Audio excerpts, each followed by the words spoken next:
kalung si nga amang tipu lai dang kagel tipu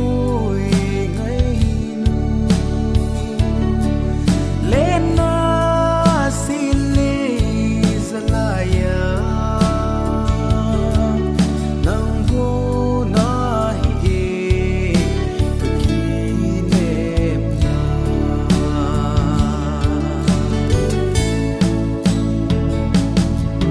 lung silim ni salam ana heleng lung sit na cham kim kapilo dum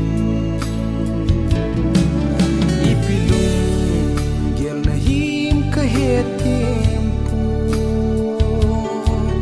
kana dung pit ma lung sin ni chan ham lai dang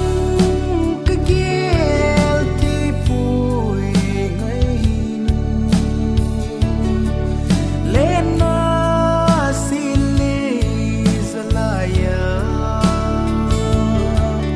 nang guna hi kaginem na